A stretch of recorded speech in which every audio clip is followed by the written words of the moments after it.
All right, James, deep question. I want to talk about your state of being before the retreat, during, to now. Wow, what a question. Well, I think before the retreat, I'd done some work physically in terms of going away to Bali, getting some right protocols in order, but they were all kind of fitness protocols and eating protocols and diet protocols. So I'm kind of glad I did that real foundation level work. And when I got to Mallorca, in fact, I almost never made it here because I wasn't feeling too well, but my son gave me a boot out the door and said, go. Um, so before I even got here, I was a little apprehensive as to what was going to happen. And I've been confused for a long time. I really needed a purpose and a clear understanding of where I was going. And it's been confused for a long, long time, for many years. And I've discussed this with you before, and we've had a deep conversation about purpose and what we should be doing. So before I got here, the purpose was still a little bit blurred. It wasn't completely clear. Um, during the during the retreat, yeah, there was times when I felt quite apprehensive because, especially before the ceremony started, I didn't really know what to expect. In fact, I knew what to expect, but it was kind of like, from what you told me, um, what I experienced. Oh man, uh, yeah, I know you're laughing because it's hard to describe, right?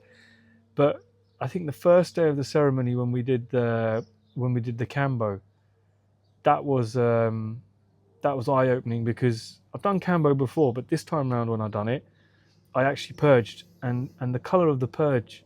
Most people purge yellow, but when I poured mine away in the waste bin there, it was dark red, which meant that I was holding on to a lot of emotion inside, and I knew I was holding on to a lot of stuff. So that was the first realization when that came up. I thought, wow, man, a lot of shit's come out. So I felt really, really good. And then obviously, when the bufo hit, that took me to a place as well when I was like, oh man, there was one point where I said to you, I literally died and came back. And I didn't literal die and come back to life. But when you read deeper into it, I think what that allowed me to do was kill old James off, kill old James's ego off, kill his way of thinking off. And it was almost like reset, you're born again. And that's exactly how it felt. The first day on Cambo, sorry, that was the second day on Cambo. The first day on Cambo, I remember Madhu saying that there's a way where you can switch your brain off for a few seconds. And the first day of Bufo really did that for me. I felt like my brain had switched off for 3 seconds, and it was total bliss because I couldn't think about anything. I couldn't do anything. It was just Zen state. So that was the first experience. And the second experience was being born again. And the last day, today, oh man, that was intense in the sense that the experience that I went through, I actually felt a black, how can I describe it? I felt a black demon, some kind of scary creature actually leave my body. And again, speaking to you and Madhu said, that's a real strong negative emotion that's left. The color black, you associate it with a negative emotion. So now, all day today, man, everybody was saying, James, you look totally different. Like my face looks different. I feel different. I've got complete clarity. I spent 2 hours just journaling yesterday in my journal on everything that was going on in my life. And it was amazing to think that every answer that I was looking for was just being written down. Boom, boom, boom, boom. So now I'm leaving after 5 days with a clear path. I know exactly what I need to do.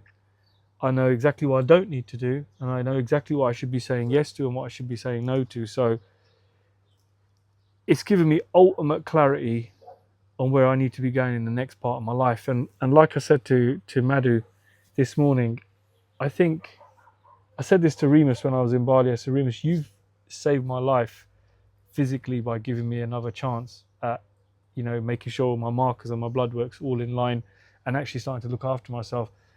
What this has done, this has given me a new life mentally and spiritually, which for me was the missing part in it all. And now I kind of feel I've got the complete circle to go out there and really do what I need to do. And I think over the next, say, 6 months, you're going to see a massive difference in the way I've been doing things and the way I put things out. Because for me now, it's going to be, I've always been very authentic, but I think it needs to be even more authentic. And if it means telling somebody not to invest in something in particular, I'm going to do that. I'm going to make sure everything I put down out there now is so authentic, even to the point where I might lose a few people. Yeah. Wow. And I'm still downloading. You know, it's crazy. And Joe said this to me. He said to me, "You'll be downloading." And I thought, what the fuck does that mean, downloading? I'm not downloading anything. But this journal has not left my side since I've been in this retreat. And the reason for that is because you could be walking around and something comes to you and you're like, right, I better write this down. You know, for example, I wrote a message for everybody earlier just to express what I felt throughout the retreat. And something Tanya said to me, she goes, "James, you're a great storyteller." And I thought, let me write that down, because maybe I need to start telling stories about investments rather than just putting that same shit content out there that everybody else does. So I've had real brainwaves from everybody. Everybody has said something that I've taken away and kind of jotted down as something that I want to go away and work on. Wow, man. Yeah. So powerful. Yeah. Sorry for the long answer. No, I mean, there's absolutely no need to be sorry. Those messages that you wrote for everybody were beautiful. I mean, everybody almost brought a tear to my, well, it kind of did bring a tear to my eye. Yeah. And I could see in people's faces the, you know, how much thought and how special each message was to everybody. There was real thought and soul and heart that went into everything that you wrote. Yeah. Yeah. No, it did, because I sat there and I thought, how has every single person touched me in there? Because every single person has, in a certain way. And, you know, look, and also this experience, I don't think it would have been possible without what you and Madhu have done, really. You know, I remember you coming back from Mexico and saying, and we were out cycling, you said, "That's it, James, I'm going to change people's lives. I'm going to do a retreat." And I was like, yeah, I'm in. I had no idea what this retreat was going to be. I had no clue what he was going to do, but true to your word, man, you made it happen. And it's been emotional. Today was real emotional to see that it's all come together, because I know at points through this retreat you've been not stressed with it, maybe doubting it a little bit, you know, but you've brought it all together, man. And how you've brought 10 random people together in 5 days, and we're all leaving, like you said, as one big happy family. So yeah, I think anybody who's thinking about it, yeah, you need to have a chat to this guy. There's the next question, but you kind of answered all the questions in that long Have I? answer. Yeah. And it was, if you were to sum up how the retreat has been in sort of one sentence for you, how would you describe it? I want to say mind-blowing, but that's just it is mind-blowing, but I want to say clarity, yeah, complete clarity. Yeah. One word, yeah, for me. And then something else I wanted to ask, what was the most, yeah, this is a good question. What was the most special experience throughout this retreat? One, if you could take one thing away, and I know you could take away many, but like, is there one particular moment?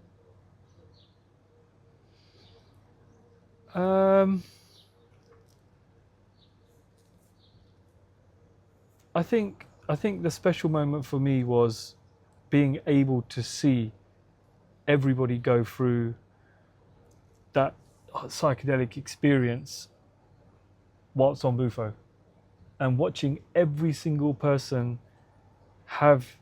read the prayer first of all, because that mantra was real emotional just to read on its own, and then see them go into a state of where you can see they're releasing demons, they're releasing negativity because they're screaming, they're shouting, and then to watch them go into a period of joy and happiness.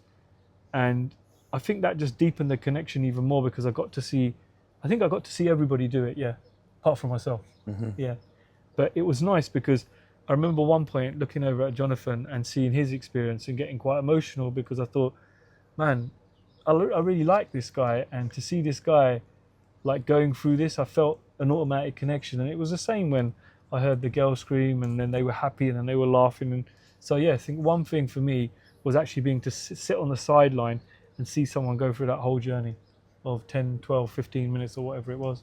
I don't think there's anything more powerful than seeing a collective group of human beings come together and have such a deep, profound love for each other because they experience everything together. Yeah, We're living together, we're eating together, you know, we're hosting ceremonies, holding space for each other, yeah, we're caring for each other, we're yeah, listening to each other. yeah, And how many times in your life do you get to do these kinds of things where people genuinely care and listen, especially people you don't know? It's none. It's pretty basically none, you know, yeah, until you're able to find a space. And when you do finally find it, as I say to everybody before the retreat, it almost restores a level of faith in humanity yeah, when you bring these people together and you share this experience with one another, yeah, because it reminds you that this does exist. Real love and connection does actually exist. It's just that we're always too busy to want to find it. yeah, We're always making excuses. And then we complain that there's not enough of it. But really, it's there in front of us. yeah. I think, you know what, for me, Joe, for a long time, I've always thought this spirituality thing, meditation thing, yoga thing was all woo-woo. You know, what is this woo-woo crap? I was the first, you're a macho male. Well, you fucking go Pilates, do you pussy?